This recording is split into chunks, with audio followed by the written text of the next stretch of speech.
전천한 관세음보살님께서 모든 중생들을 보살펴 주시듯이 저희들 또한 살아있는 모든 곳 위에 행복이 있고 평화가 있고 안락이 있게 하겠습니다. 나모라 다나다라야야 나마갈랴 바루기제 세바라야 사바하. 만국의 공덕체험님들 비롯해서 이 시간 늘 함께하고 계신 불자님들께 늘 좋은 일만 있으시기를 기원 드리겠습니다. 감사합니다. 이 시간에는 그 탐진치 삼독, 그러면 이게 상당히 중요한 문제인데, 거기에 성냄, 분노를 참아야 되는 이유, 성질을 내지 않아야 되는 이유에 대한 말씀을 드리려고 합니다. 성내는 것이 결국은 어리석기 때문에, 이제 근본은 어리석기 때문에 쓸데없는 탐욕, 욕심을 부리고 그것이 이루어지지 않으니까, 내 뜻대로 되지 않으니까 일어나는 감정에 그것을 성냄, 분노로 보는 겁니다. 그래서 성냄, 분노를 참아야 되는 이유, 그러니까 미리 말씀드리면은 어리석지 않아야 성내고 분노를 표출하지 않는 것인데, 그에 대한 얘기를 우선 하겠습니다. 그러면은 성내는 마음은 탐욕심과 어리석음과 함께 삼독심, 즉 세 가지 독약과 같은 나쁜 마음으로 보는 것이 불교의 입장입니다. 그래서 시류경의 말씀에 이런 말씀이 나와요. 고요한 마음에는 분노가 없다. 중요한 것은 근본은 고요한 마음을 가져야 된다. 스스로 그 목숨의 정륜을 제어하고 평등한 지혜의 선정으로 해탈하면은 다시는 마음속에 분노가 일어나지 않는다. 그러니까 해탈해야, 깨달음을 얻어야 성질을 내지 않는다. 그러니까 다시 말하면 전체로 싸잡아서 말을 하면은 삼독심이 일어나지 않게 하려면은 깨달음을 얻어야 된다. 그래서 이제 다시 말씀드리면 이 말씀은 고요한 마음을 갖게 돼야 분노가 일어나지 않게 되고, 또 다른 말로 하면은 지혜의 완성으로 해탈해야 분노, 성내는 마음이 일어나지 않는다는 것을 거듭 강조하는 이유는 그 원인부터 규명을 해보기 위해서입니다. 성을 안 내려고 애써 봐야 해탈, 깨달음을 얻지 못하면 모두 헛일이다. 그런 얘기가 됩니다. 그러니까 우리들이 이제 화를 내면 어떤 경우가 오느냐, 일상생활 많이 있는 일이지만은 그 비유경에 나오는 얘기를 보면은 비둘기 한 쌍이 이제 가을에 그 과일들을 많이 모아놔야 이제 먹을 수가 있으니까, 저장해서 먹을 수가 있으니까 과일들을 따다 모으는데, 아니 며칠을 이렇게 계속 모아놨는데 하루 암 비둘기가 보니까 과일 갖다 놓은 것이 반으로 줄은 거예요.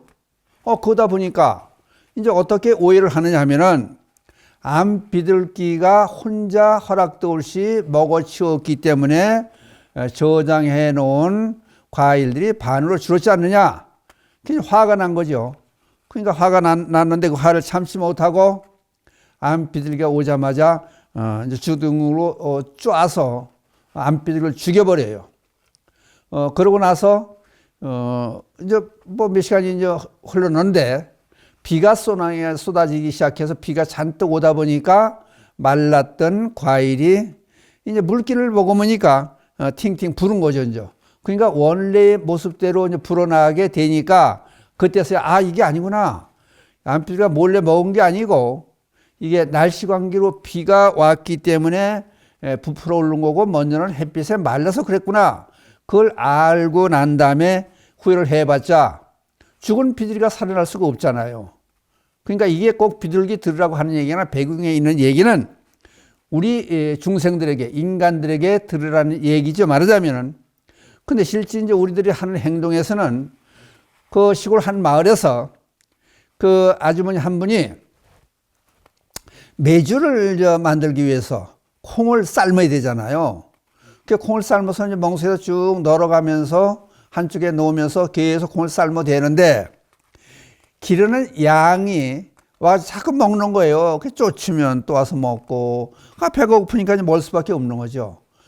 그러다 보니까 그 아주머니가 화가 나가지고 이제 아궁에 있는 밖에다 이제 이렇게 마당에다 솥을 걸어놓고 이제 콩을 삶고 있었는데 화난 김에 장작 이제 불타고 있는 아궁에 불이 붙은 장작을 집어 던졌어요, 이제. 양을 쫓냐고. 그랬더니 양털에 그게 이제 불이 붙은 거예요, 이제. 그러니까 양은 뜨거우니까 불이 붙었으니까 살을 나고 막 돌아가다가 이제 마른 풀 가서 가을이니까 마른 풀 산에 가서 비비고 막 뒹굴고 이제 꺼에 살 수 있으니까 그러다 보니까 산불이 나가지고 온통 마을까지 불이 번져가지고 탔다는 얘기가 나와요. 그러니까 성내면 그만큼 어려운 일이 많이 일어난다 그런 얘기가 되는 거죠. 그러니까 이런 얘기들이 비경에 나오고 실제 이제 이런 얘기 전해 내려오는 얘기는 우리가 화를 내면은 어떻게 된다 하는 그 얘기들을 실제로 있는 얘기들을 예를 들어서 설명을 이제 드리는 거예요.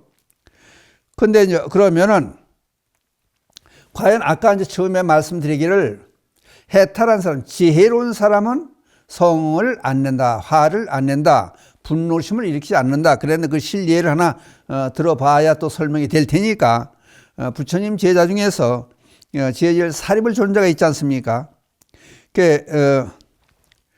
사리불 존자가 그 나오는 얘기에 보면 과거서 전생에 아주 고집불통이었다 그래요. 고집이 얼마큼 많았냐면은 옛날에 한 국왕이 독세에 물렸는데 그 의사들이 치료를 할 수가 없으니까 그 얘기가 이제 이제 우리 인간들이 들으라고 하는 얘기니까 동물들이나 말을 하지 않습니까? 그렇게 이제 얘기를 만들어내는 거지. 독사에게 얘기를 해요. 독을 빨아들여라 도로. 그렇지 않으면 한쪽에 불을 펴놓고 너 불 속에 집어넣을 테니까 독을 도로 빨아내서 물은 왕에 퍼지기 이 몸에 독이 퍼지기 전에 독을 빨아내라 내 스스로. 그랬더니 죽으면 죽었지 내가 한번 뱉은 건 도로 이제 빨아들이지 못하겠다고 고집을 부렸다는 거예요. 그래서 타지곤 되는 거 아니에요? 그 타지곤 독사가 전생에 사립을 존재했을 때는 그만큼 고집불통이었었다. 이제 그런 얘기가 이제 또 전해 내려와요. 그런 이후에 이제 세세생생 열심히 수행한 끝에 지혜를 증득하고 나서 성냄을 참는 인욕선인이 됐다. 해탈하고 깨달은 분들은 대개 인욕선인 그래요. 참을 수 있는 도사가 된 거죠, 말하자면. 부처님을 우리가 지칭할 때도 인욕선인 그렇게 부르는 경우가 많이 있지 않습니까? 그러니까 참는데 부당한 행동을 사리불존자에게 하더라도 참는 데는 도사급이다, 최고다. 그런 소문이 나다가 이제 보니까 이제 주변의 사람들이 그거 그렇게 하기 힘든 일인데 그렇게 될 수가 있을까?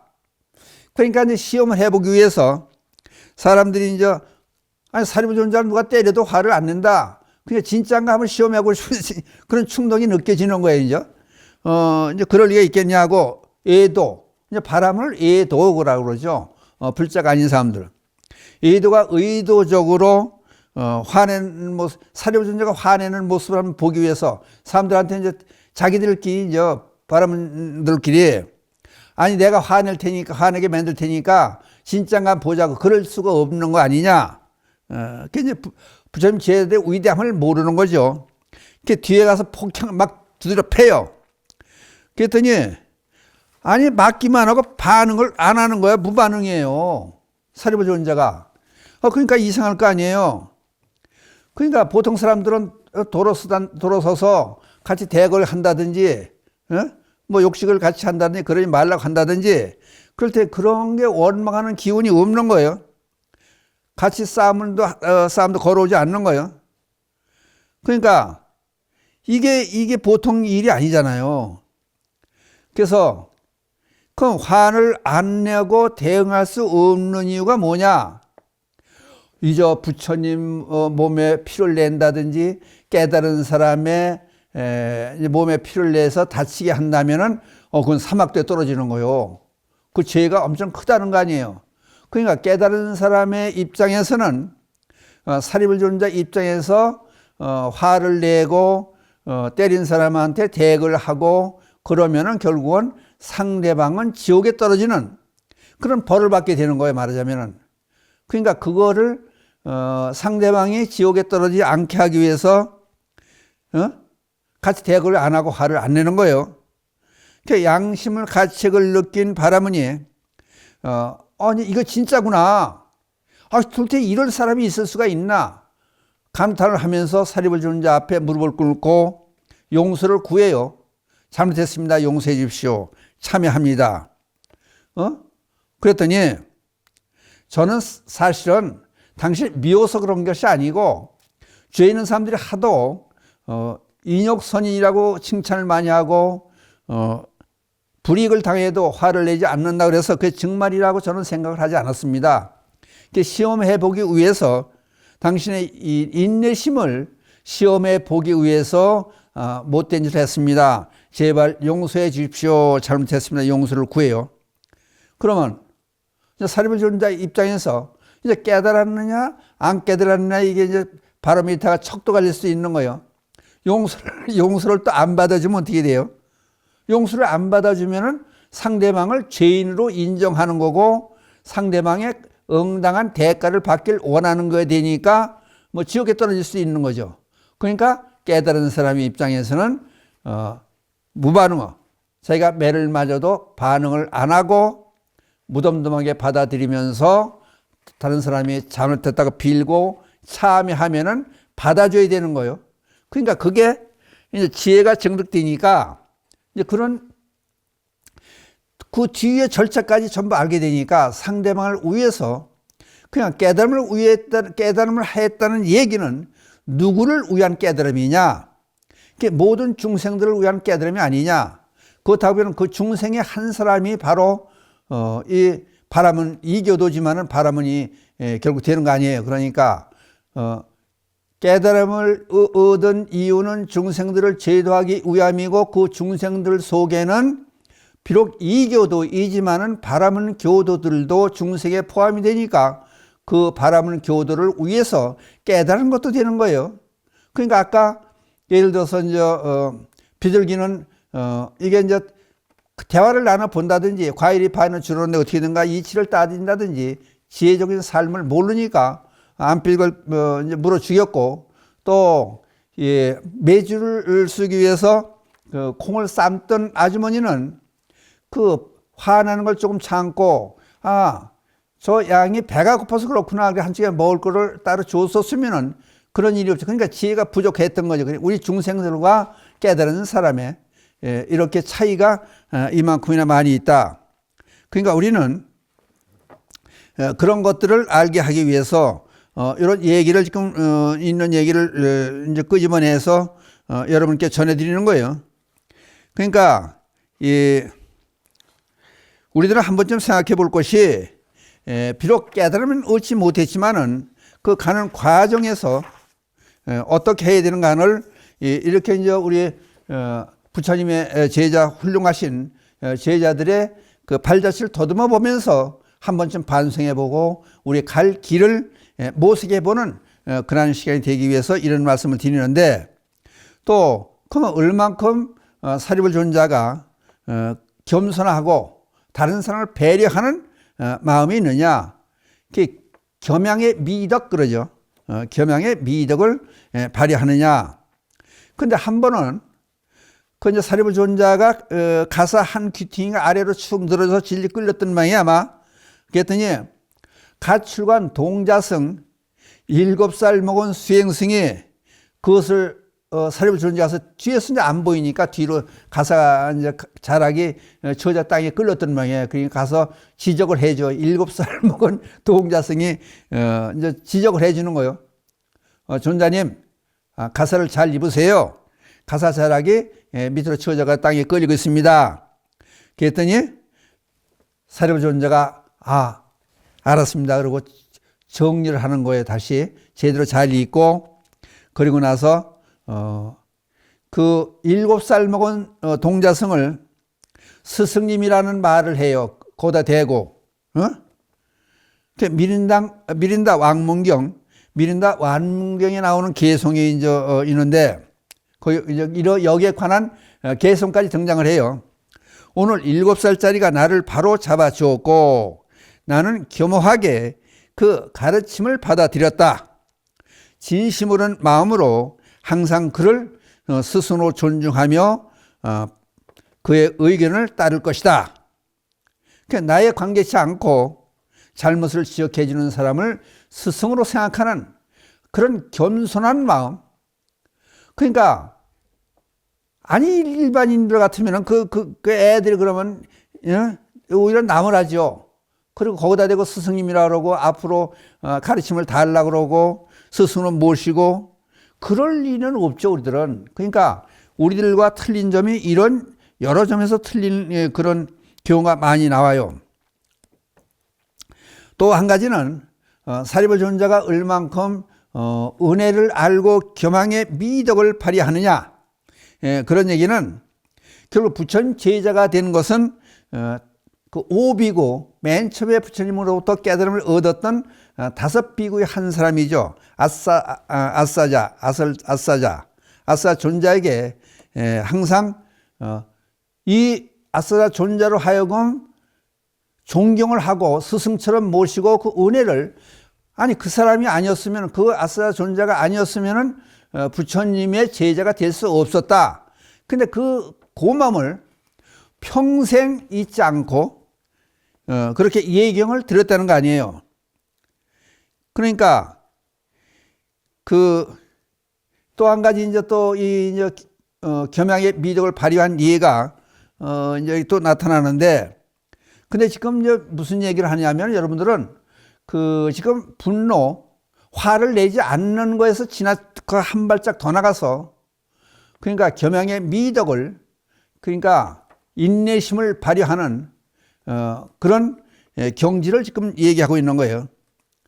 그러면 제따완에서 여름 우기 안거를 끝내고 이제 유행을 떠나는 거 아니에요. 안거가 지나고 그럴 때 주변의 비구들을 이름을 쭉 불러가며 사리불 존자가 작별 인사를 쭉 해요. 그래서 한 비구가 자기 이름을 부르지 같이 이제 안거를 했는데 자기 이름을 부르지 않으니까 자기를 알아주지 않고 무심하게 하고 자기를 괄세하고 대접하지 않는다 생각하고 그러니까 이제 기분이 안 좋았겠죠. 다른 이제 도반대 이름은 쭉 불러주는데 자기 이름을 부르지 않고 이제 쳐다보지도 않으니까 그러는데 사리불 존자께서 가사를 이렇게 입으시는 과정에서 이렇게 이제 얼굴로 귀 있는데 스쳐 지나갈 때 가사 잘하기 그랬더니 그걸 핑계대고 사리불 존자 가사로 자기를 때렸다. 그래서 심지어 부처님께 쫓아가지고 일러요. 사리불 존자가 자기를 때렸다고. 그러니까 그게 이제 앙심을 품고 부처님 제자들이 이렇게 못된 아직 덜 된 그런 제자도 있는 거죠. 말하자면은 그래서 부처님께 이제 불려가잖아요. 그래서 가가지 존자가 제가 잘못했습니다. 그러니까 오해를 살 만한 일을 했어도 그러니까 상대방에게 폭행을 가하지 않았더라도 오해를 살 만한 일을 했으니까 그를 잘못을 인정하고 그 비구에게 쫓아가가지고 용서를 빌었다는 얘기가 나와요. 그러니까 이런 일들을 보면은 심지어 그 부처님께서 이제 이런저런 경우를 보고 사리불은 마음은 대지와 같고 또 분명하게 기둥과 같이 완곡에 서 있으며 뜻이 뚜렷하다는 거예요. 고요한 연못과 같도다. 대지와 같고 대지가 뭐야? 모든 만물을 키워내잖아요.